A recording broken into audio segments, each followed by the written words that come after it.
jump into Captain Moroni. Ryan, you've got some stuff to say. You are the most Captain Moroni dude I know. That's just my opinion. I don't know. There's definitely dudes way more than me, I think. But at the same time, though, so I will say I don't know a lot of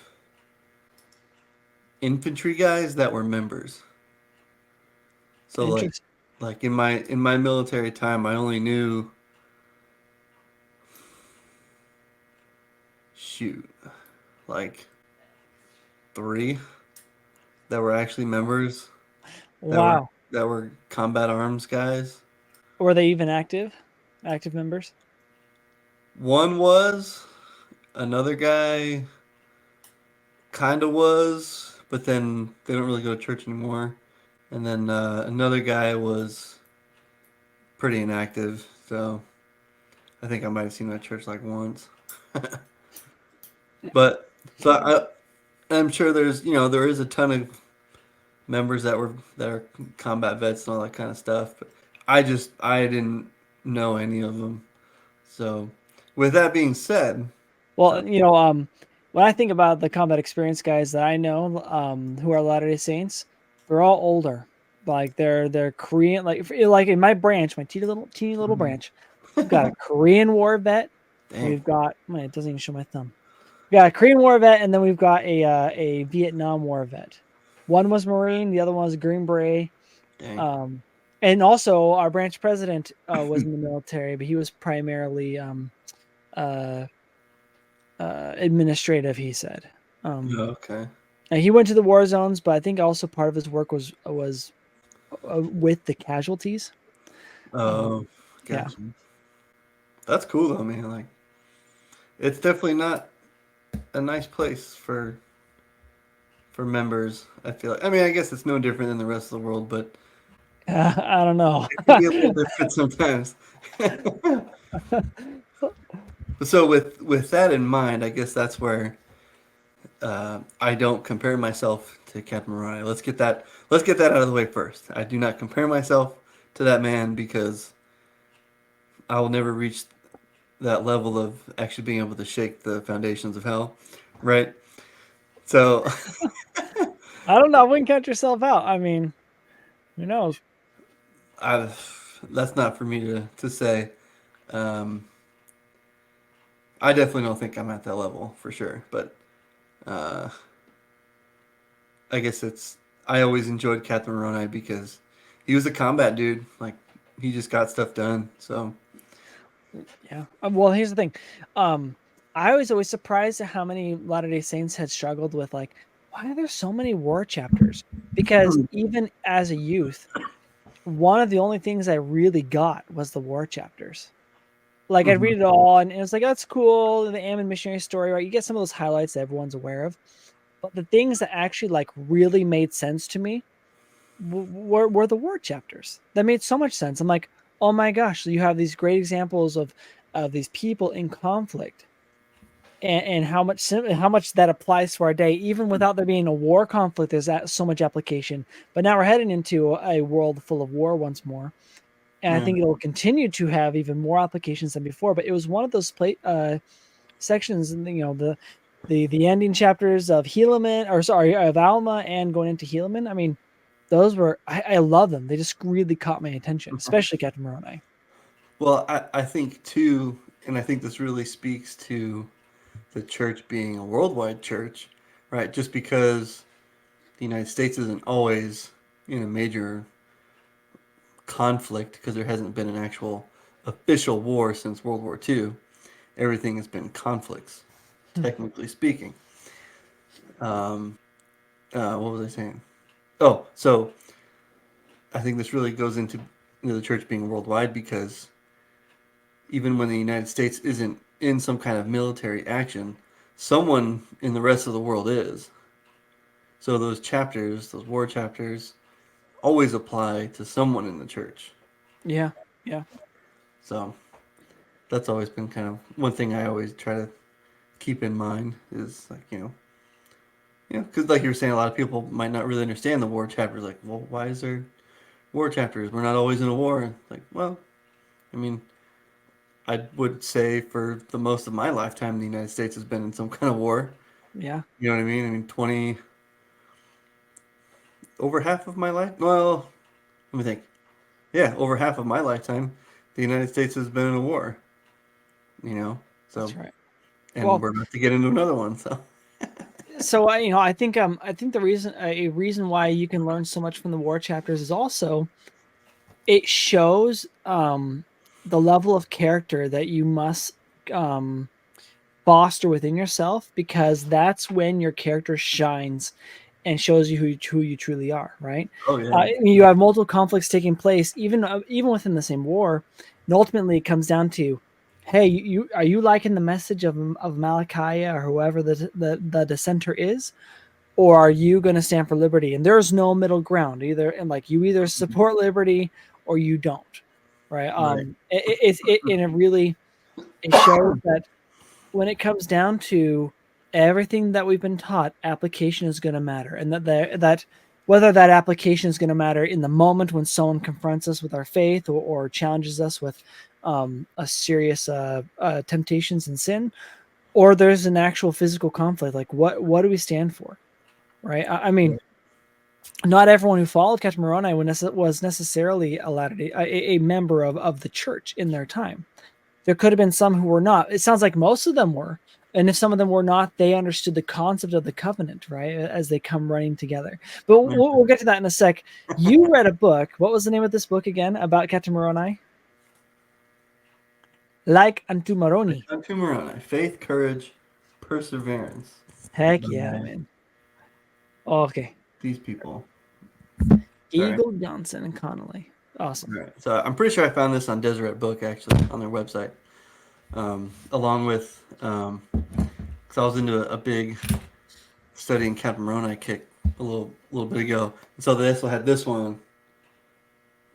Ooh. No way. I'll have to read that. Yeah, Dynamics of Warfare too. this one's a bit more about just like the tactics and things that he used, but this first one, this one is all about the character, like what you were talking about, Yeah. and so that like so what brought us onto this topic of Captain Moroni, other than it being on our list of topics, Yeah. was a thought that I had a couple of days ago, and I was discussing it last night with my wife, and it was what makes Captain Moroni so special, right? What makes him so just, I don't know, right? Because we have the great prophets, right? We have Alma, we have Nephi, we have, you mentioned Ammon, right? And the sons of Mosiah, Yeah. um, all these, King Benjamin, all these awesome people. Some of them did fight too, right? Like Nephi actually, Nephi the first, we'll call him that. He fights for a little bit there. I think if I recall that No, correct. actually, no, not email, not Alma the first, Alma the second, Alma the younger did. No, not Alma, Nephi. Oh, you said Nephi. I thought you said Alma. Gosh, you probably said Nephi the Nephi. first. Yeah, which is actually really sad, right? You think about it. He stood so much for his principles and for godliness. He had to fight literally his own relative. Like, yes, they all know that they're all related throughout the Book of Mormon, but like there was no degrees of separation there. It's like I'm Yeah, probably gonna see my that's brothers in that's like battle. Civil War stuff. Yeah, my nieces and nephews are gonna be there. Like, holy moly. Yeah, this is not a good family reunion. So, but so the question was, of all these great men, all of these great people that are in the Book of Mormon, why is Moroni described as, why is he given the descriptor of, if all men could be or ever would be like unto Moroni, that the very foundations of hell would be shaken and Satan would have no power over the hearts of man. So like, because that's always been such a cool statement in my mind. Like, It dude, I is. want that. Like, that's Well, exactly. here's the thing. Let's actually read it. You quoted it basically word for word, but I want to read it just because it's so daggone powerful. Do you have the verse up in front of you right now? Oh, I'm looking in the book real quick. Where did I do? Oh, I left my scriptures upstairs. We were doing our family reading, and I left them upstairs. But Got it. no, it's in the book, right? Yep. Shoot, where'd it go? Basically, if all men had been and were and never would be like unto Moroni, behold, the very powers of hell would have been shaken forever. Yea, the devil would never have power over the hearts of the children of men. I don't know if there's more you want to No, that's before fantastic. and after that, because that whole chapter is freaking awesome. What is that, like 48? I think chapter 48. 48. Yep. Yep. So awesome. It's so good. Well, the thing is, I read that and I go, I would love for that to be said of me. Right? Like Right? I would Yeah. love to aspire to be a fraction of this man. Um, and what I love is that even in the next verses, they say, well, he was likened to Ammon and the other sons of Mosiah, right? Even Yeah. Alma and his sons. It's like that's pretty legit. However, what you get is Alma and the other guys. Yes, you get the backstory of them being wicked for a time. They repented and they become these fantastic, Christ-centered missionaries. But Yeah. what you have with Moroni is you have a man who has trained for war, been prepared for war at a fairly young age, from what I can tell.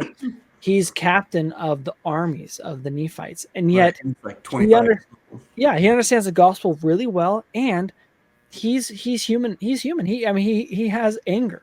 He gets angry with people, right? Yeah. He's not Also, messing around.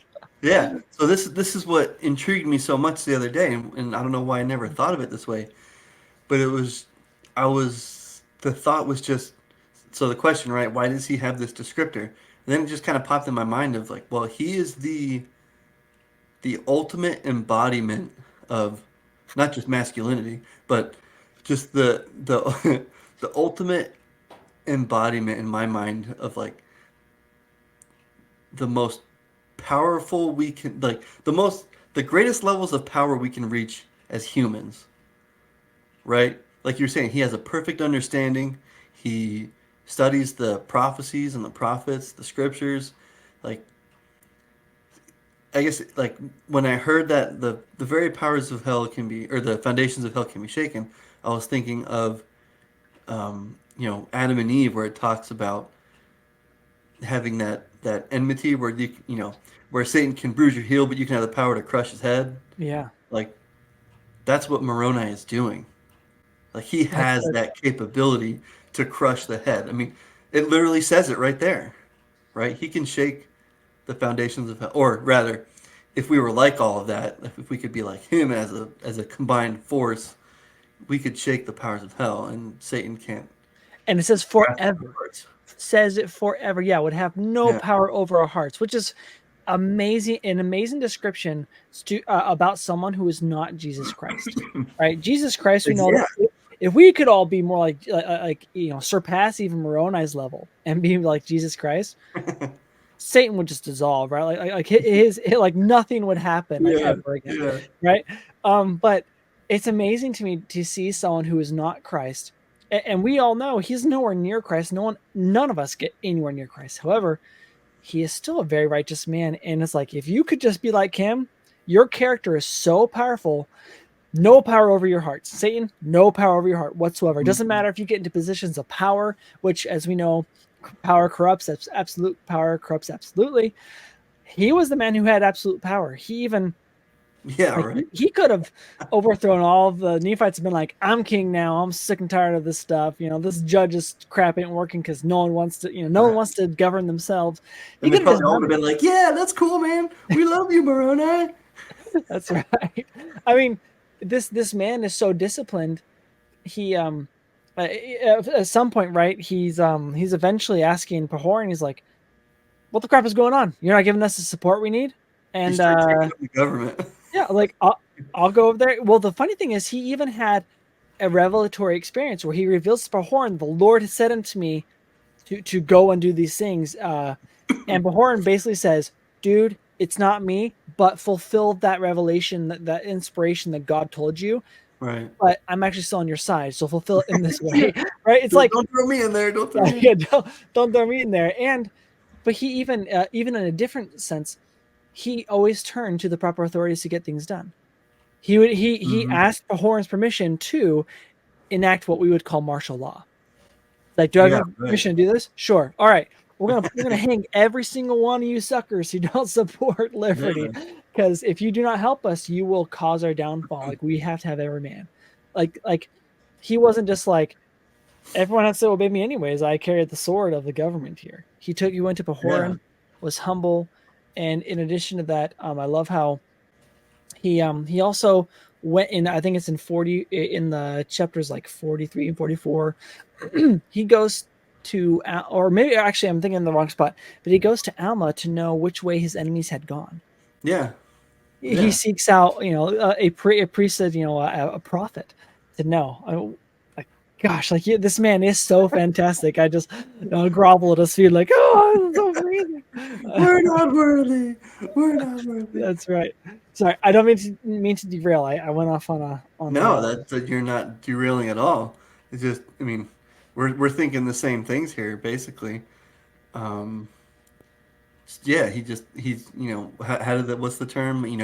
Firing on all cylinders, kind of thing, yeah. right? Like he's killing it, and not just literally, but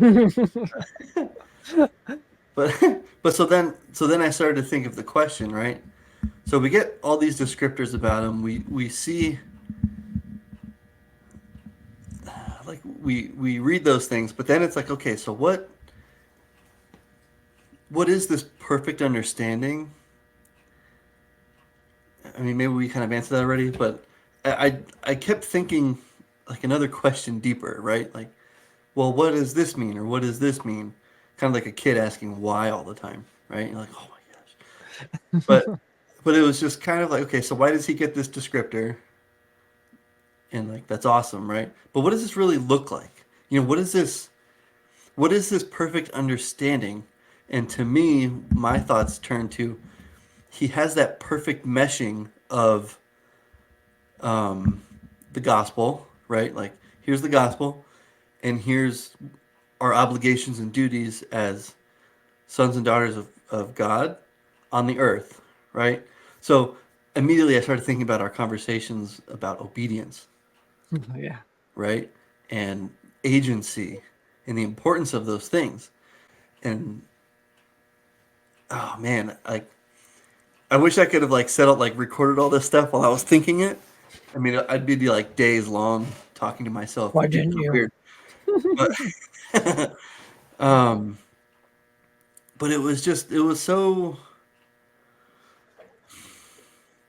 I don't know how to explain it, man. It was just like, dude, he knows, and he's so um I can't find the words anymore. But it was just he's so not just in tune with the spirit, but with God's plan of like we have to have righteousness in the land if we want to survive. And what does that righteousness look like? Well, it's celebrating liberty, standing up for that liberty and freedoms, not just hoping that someone else will, do it for us, um, and Oh, and standing up with the power of God, not with his own might. I'm really feeling uh the spirit as you're speaking there, and it brought to mind something that's always been a concern of ours. I know of both you and me, and Skylar, and some of the other people who think like us, and that is Latter Day Saints. So often they don't, and Christians in general, but I especially I hang this over the Latter Day Saints because of our history, because of our teachings. We have the fullness of the gospel. We have, the fullness of truth. How we live in such a way where we do not fully apply the principles of the gospel to all areas of life. What you described to me was Moroni. He was a perfect mesh of everything because he was able to take what the gospel taught and applied it to a real world situation. He wasn't dropping the ball in terms of understanding the gospel. He didn't go, oh, how do I apply it to like liberty, defending, freedom and government and politics? Like, it wasn't a mystery to him. He knew exactly what that was, exactly how you did that. And Yeah. that's where, as Latter-day Saints, we become really dumb, unfortunately. I see how many people fall for these communistic philosophies, critical race theory, DEI, Well, I transgenderism, mean, all these things where it replaces the gospel of Jesus Christ, right? And they and I think the only reason why they got to that place is because eventually one of two things happened. Either they had to start valuing that as a form of survival, or they were taught to value it over the truth, or they wanted something more out of the gospel and they couldn't make sense of their current situation. And so because of the confusion that was there, they then adopted this worldly philosophy that sounded good to them, and now they're trying to make the restored gospel fit into that. But if you are principled, you understand the truth. It's not an easy thing. I'm not going to say it's easy, but you will take the time to figure out, like, here's the gospel, here's the world. How do you make sense of the world through the gospel lens, and how do you avoid deception? Right. I mean, we have to do that. And for me, that's always been a part of my life, because I was always upset by how often I saw members going through this in my younger years, and it's especially worse now. And right now, like, we all need to be like unto Captain Moroni, where we can have a perfect understanding and apply it everywhere. Yeah, man. I think the application is. No, I think application. That's exactly the word I was looking for. Like, Yes. yeah. Like Moroni is just that perfect example of application of understanding the gospel, of understanding righteousness, of understanding truth, especially, and acting to maintain those things, not just for himself, but for the nation at large. You know, and so I think of like, dude, like the founders are cut from the same cloth as this guy. Yeah. You know what I mean? Oh my gosh. Yeah.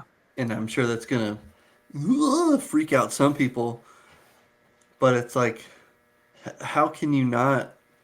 How can you not see how those go together? The founding of this country with the ideals of Captain Moroni when the Nephites were righteous. Oh yeah.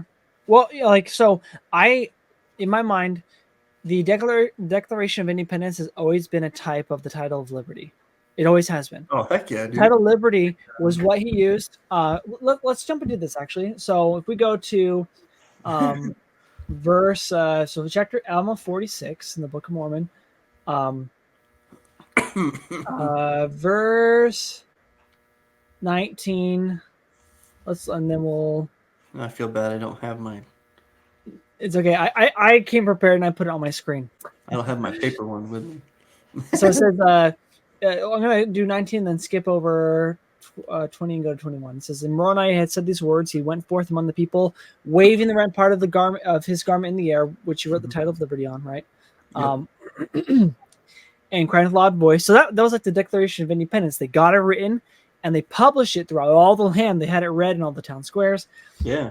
They try to get everyone to read it. And then in verse 21, it says, and it came to pass that when Moroni had proclaimed these words, behold, the people came running together with their armor girded about their loins, rending their garments in token or as a covenant that they would not forsake the Lord their God.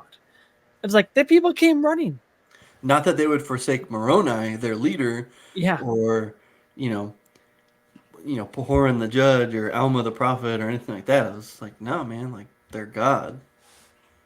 Yeah. Well, and that's the thing is like, okay, so you think of the Declaration of Independence. They also were calling out godly things in there. There's so I love here.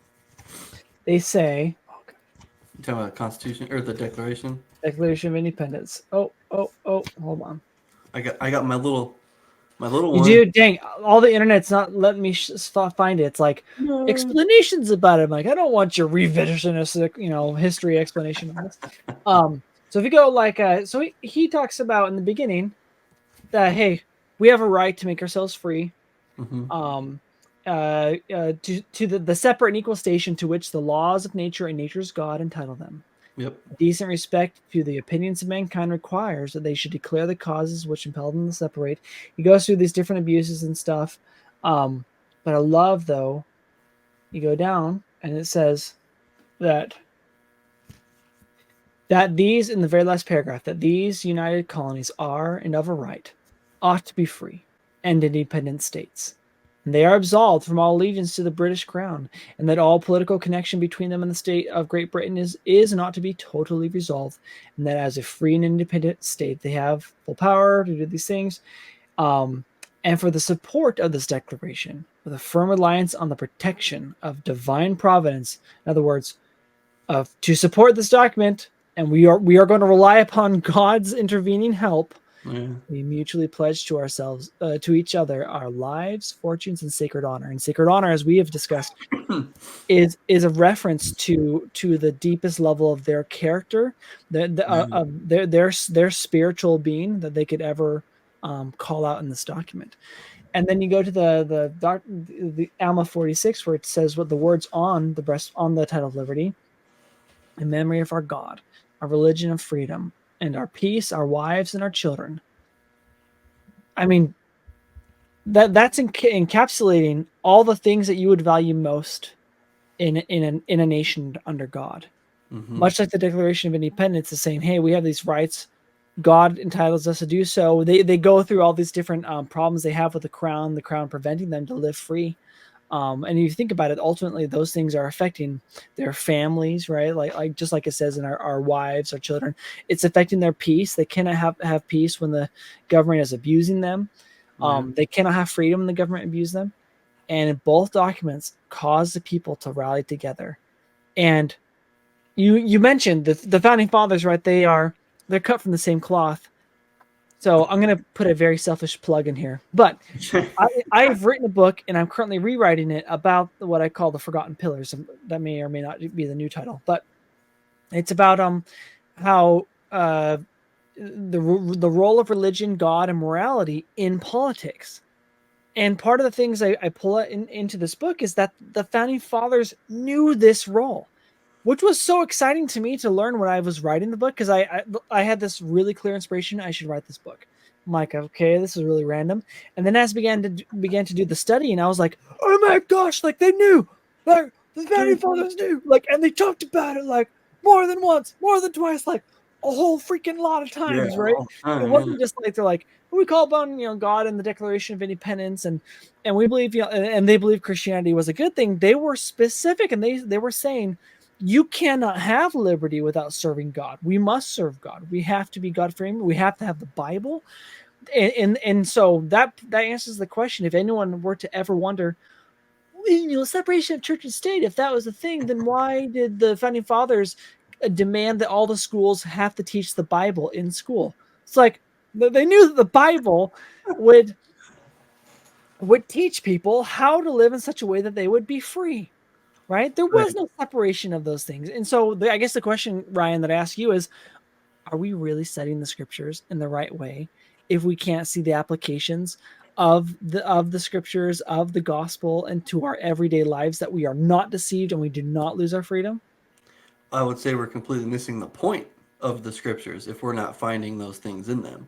Yeah, Because I agree. that's the whole reason we have those things. It's not just to, read some cool stories that are historical. Like, no, man. Like there's total meanings behind these things, not just spiritual things. This might be blasphemous or heresy or whatever you want to call it, but for whatever reason, like in my mind, I find the Bible to be more of like the spiritual side, and the Book of Mormon to be the more um, the more I don't know. Just, I feel like I can connect to it more better on like a temporal level of like, hey, this is the examples of civilizations and people behaving like morons or awesome, and then the Bible is a lot more. Is the awaiting of Christ, right? It's all about the law that they have, and some of it is civilization. But I see what you mean. It is. I think that's why it's no surprise then that it is prophesied that in the last days, in the millennium, you will have the old Jerusalem being the spiritual center of religion for the entire world, and Independence, Missouri, being the new Jerusalem, which will actually be God's political kingdom throughout the world. Right. The headquarters of it, right? I don't think that's a coincidence at all. Well, no, because if he's supposed to reign on the earth, how like we're still gonna have our agency to live life. Whoever's here on the earth while Christ reigns, and so it's kind of like I don't know. Some of that stuff goes like whew, way over my head. Like that's in the way beyond future for me. Like I'm still trying to focus on the here and now sometimes. Yeah. But no, I mean I totally agree with what you're saying. Like, well, God's got to run the world somehow. So like, or Christ has to rule the world somehow. kind of Yeah. thing. So, and we're gonna be his representatives across the world still, just like we are today. So Well, yeah. I feel like there's so many real world applications. So we know that the Book of Mormon told us that we have to serve the God of this land, or we will be wiped off. We will lose our freedoms. We will be replaced, even right. so that So, was that was another thought that I had was I don't, and I'm not the best studier of the Bible, but I don't recall a thing about Israel, the nation itself, like that land that has that kind of covenant with it. I'm yeah, sure I'm wrong, but I feel like I only have ever really ever heard that kind of connection to, if you want to maintain the land, you got to live righteously.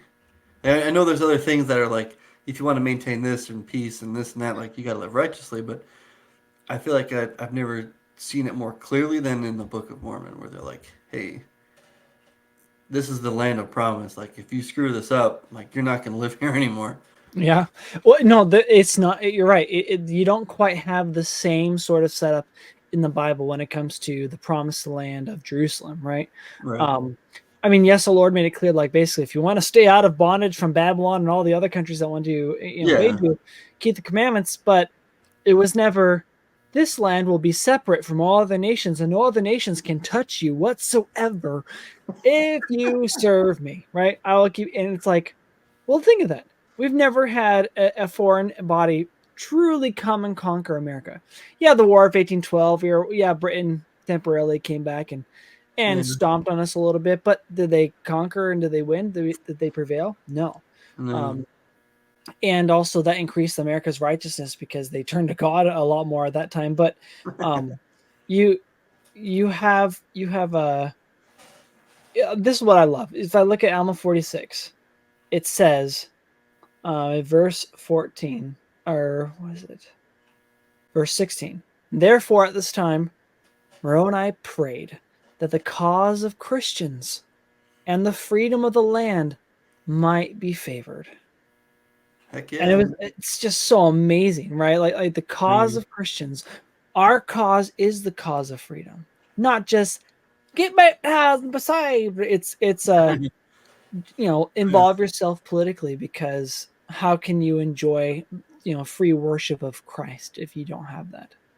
Right. No, exactly, man. And I think that's where, again, our land is so different than Israel or Jerusalem, whatever you want to call it, right? Because our government isn't run by a church or a specific religion, right? Like I know Israel is basically what like the population is like 70% Jewish or something like that, Yeah. 30% Arabic or something. Um, but clearly, like that's a religious state, you could say. You know what I mean? If I'm saying that right. Um, It really is, yeah, to much of a degree. It is. Not like it was in the Old Testament, but it's still, yeah, very much so. yeah, yeah.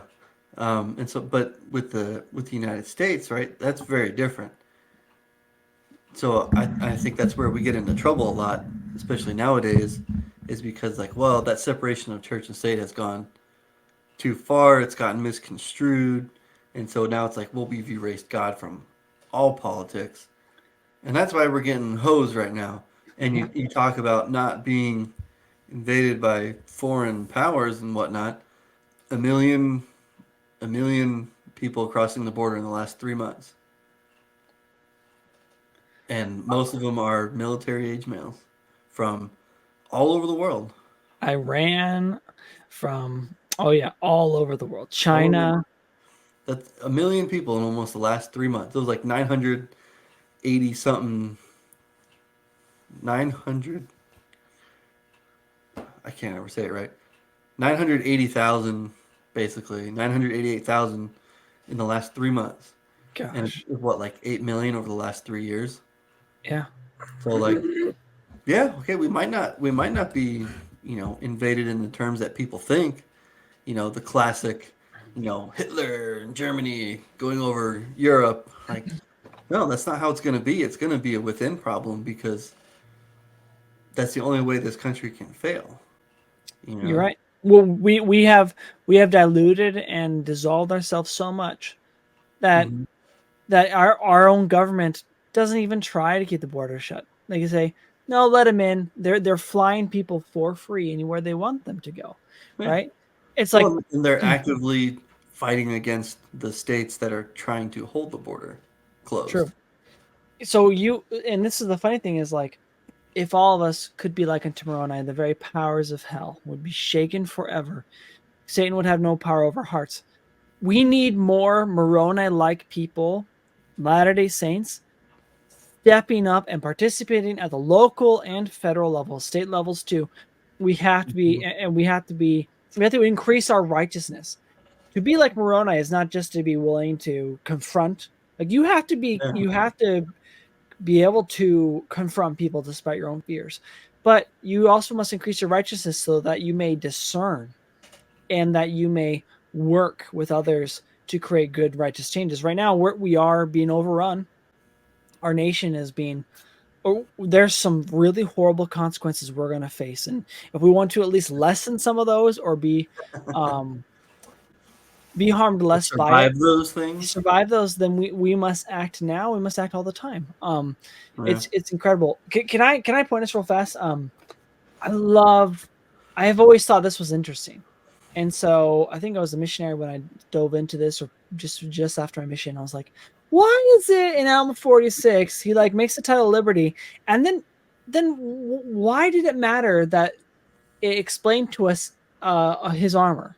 It's like they could have just said. Then he put on his armor, went out, and was like, read this flag and gather around. No, instead of it saying he put on his armor and went out the door, it began to describe in detail every piece of armor he put on. I'm like, why? What was the point of that, right? And you could say, well, in a way, the prophets are helping us understand that he is meticulously preparing for all the parts of war, right? Like putting on every piece. Mm. He's serious. He's not just like half Yeah. aing it. He's like, hey, I'm serious. This is what we're standing for. I'm ready for battle, right now. That's what I mean.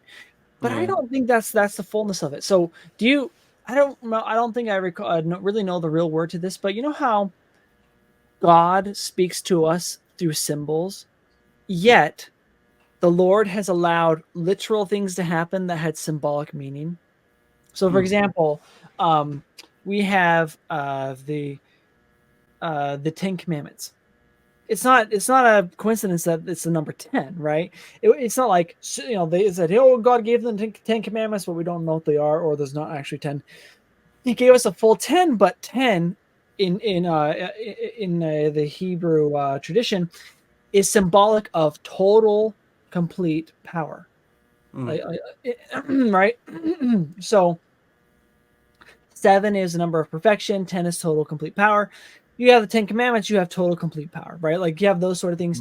Or where he describes basically the temple covenant and receiving an endowment through the children of Israel, literally going to Mount Sinai to a mountain. The elders with Moses and Aaron going up a certain ways, almost like to the next room, and then Moses and Aaron going up to the highest room where they meet with God and get the covenants. Um, he makes literal things happen that have symbolic meaning. I think that's exactly what this is here. He made a literal thing happen, and they detailed it to us on purpose because it has symbolic meaning. So when you read, do you have verse 13 in front of you? Of 46. 26, yeah. 13. All right. And he fastened on his head plate and his breastplate, in his shields, and girded on his armor about his loins. And he took the pole, which had on the end thereof his rent coat, and he called it the title of liberty. And he bowed, and he bowed himself to the earth, and he prayed mightily unto his God for the blessings of liberty to rest upon his brethren, so long as there should a band of Christians remain to possess the land. Isn't that amazing? So it describes all those different pieces, right? And then it goes straight to the spiritual. Oh, he prayed. Yeah. What did he pray for? So when you read those, does it make you think about any other verses that talk about armor in the scriptures? Well, I mean, it's definitely the armor of God, and that's in the Bible. Wait, is that in the Bible? Yeah, it's in the Yeah. Bible. It's in Ephesians. It's also in the Doctrine and Covenants. I wanted to jump Yeah. into there actually in the Doctrine and Covenants. Let me see if I can share my screen. And I think for our day, it's a lot easier for us young folk to visualize a sweet montage of and there's like dramatic music going on in the background. Yeah, awesome. That would be such a sweet little montage to make. That would be so awesome. It'd be interesting to see it like the montage of that from the '80s, and then like today. So would it be like a Rocky montage where he's like, yeah. Probably. So real fast though, let's jump into Doctrine and Covenants section 27, verses 15 through 18, which is repeating the words of Ephesians, right? I'm just going here just because the grammar is a little bit easier than the King James version. What section was it you said? Section 27. 27. All right. So we see there actually starting at verse 16 through 15 talks about gird up your loins, take on the whole armor of God that you may be able to withstand the evil day. Having done all that you may be able to stand. Isn't it interesting? This man is taking the title of liberty, Captain Moroni, to get everyone to do all they can to stand against their enemies. But he didn't just do it in the congregate, stand up politically against this evil. He put on his armor to represent the complete picture of you must do all you can to withstand the evil day, to withstand the evil in your day. Yeah. He's doing all of it. And so verse 16 there says, stand therefore having your loins girt about with truth. Well, did Alma 46 talk about loins? Sure did. Yeah. It says he girded on his armor about his loins. Well, tell me this, Ryan. The loins about the armor, girded about your loins. What is your loins? What is it protecting? Well, that's your posterity right there, man. It's That's protecting your future. it's protecting your future. Isn't that amazing? There's a symbolism alone of of it protecting your future posterity.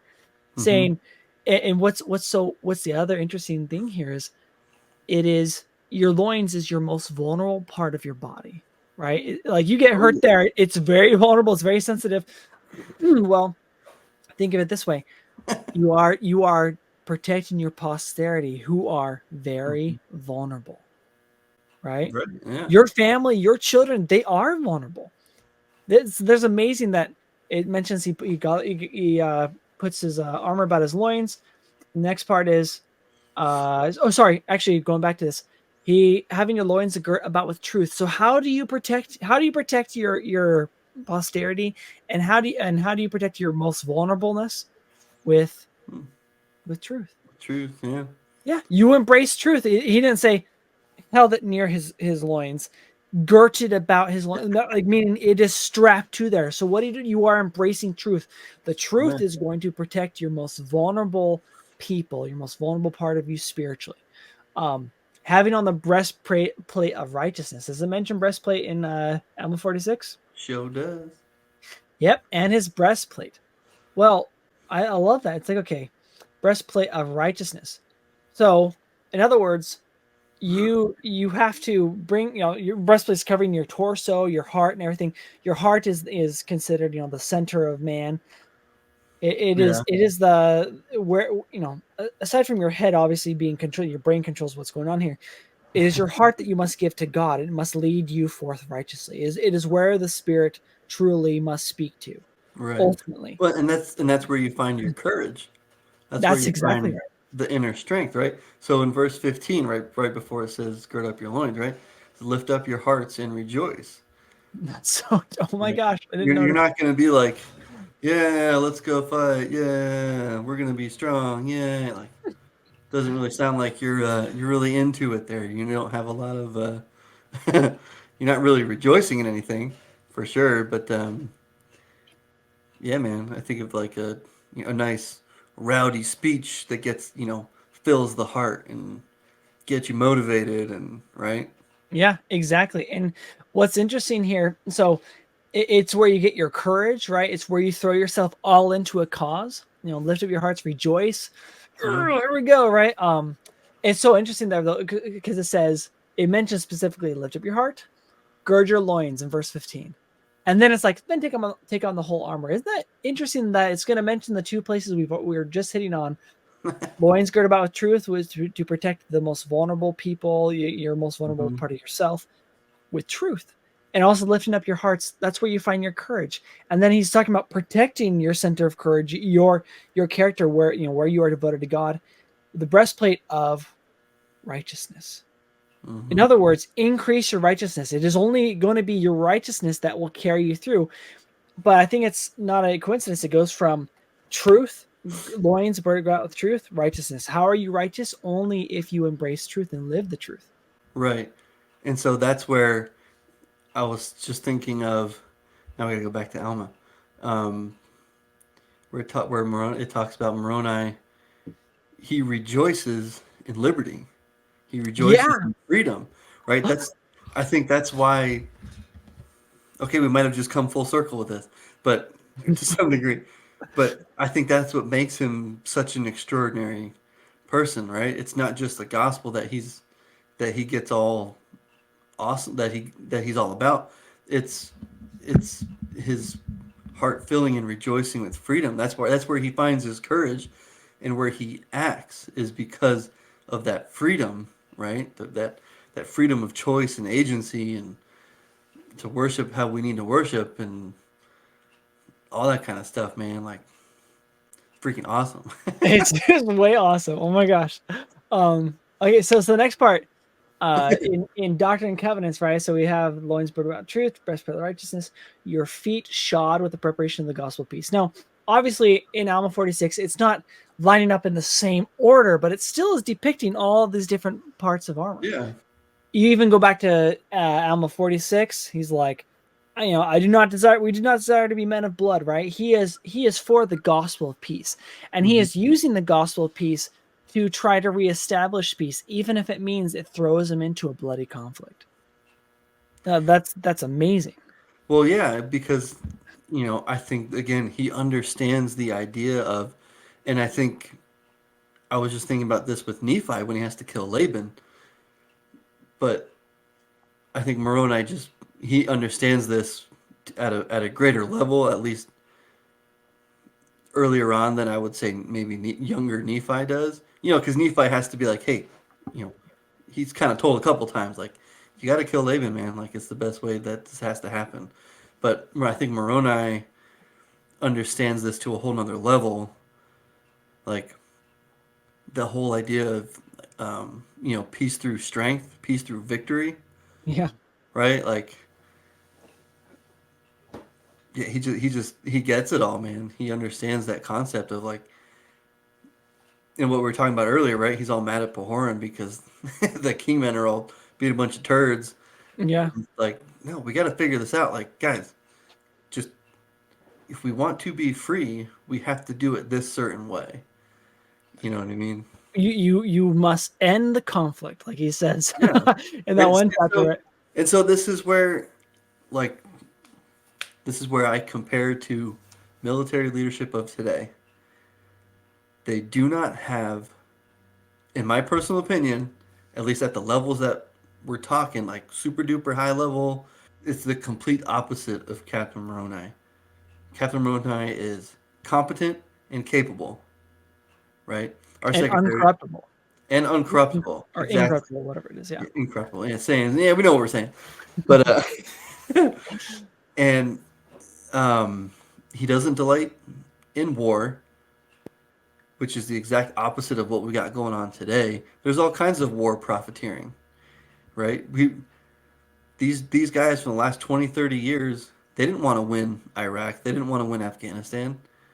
They wanted to make those incremental wins, yes, to make it look like we're succeeding, but also don't win so easily that it's like, well, we won. I guess we don't need to, you know, develop these new weapons and um, the whole military industrial complex kind of thing of basically giving money to these corporations and businesses that create weapons of war. These top military leaders, they're politicians. They're just they use their positions for power to make money, and they war profiteer with their buddies. Are delighting in bloodshed to a degree. You know what I mean? Well, of course they delight in bloodshed. It brings in the green, right? That they Exactly. delight in the green coming in. Well, it's only because of the warfare that's there.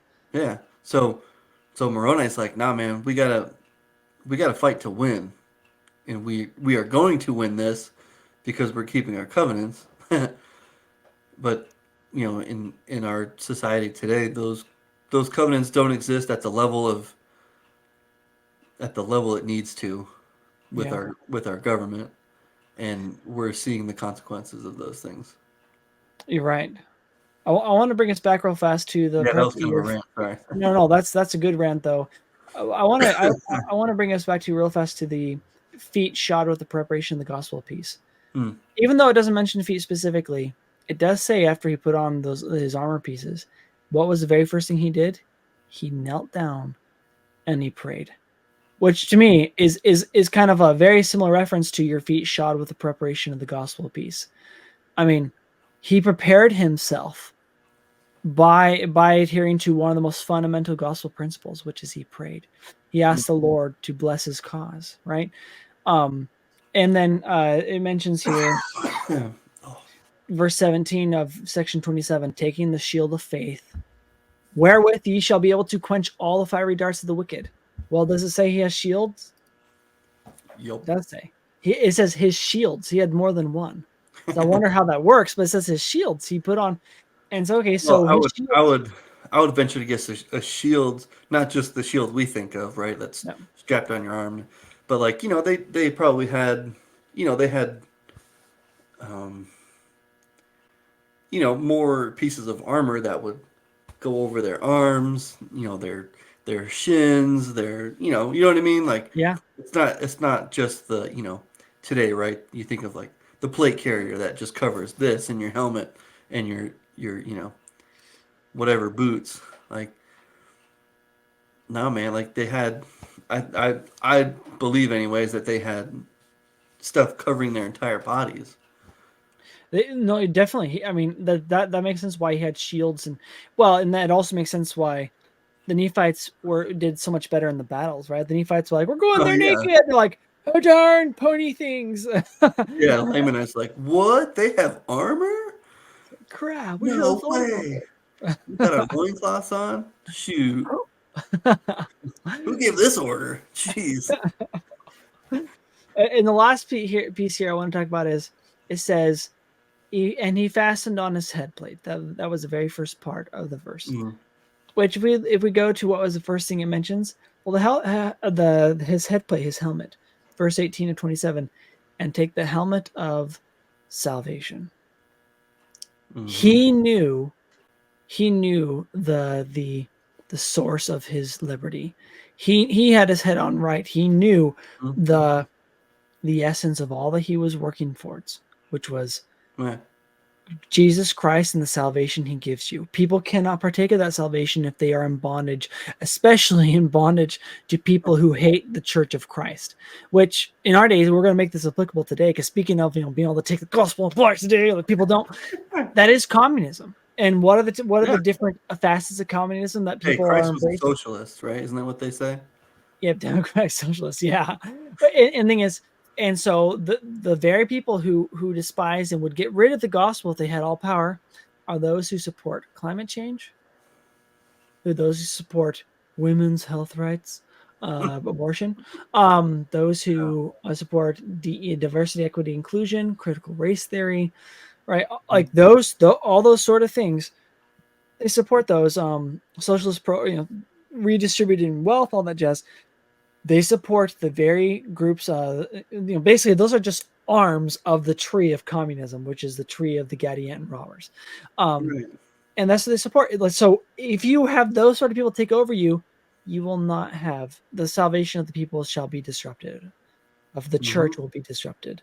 I mean, you have Alma. If you go back to Alma's example, he was like, "I'm chief judge of the land."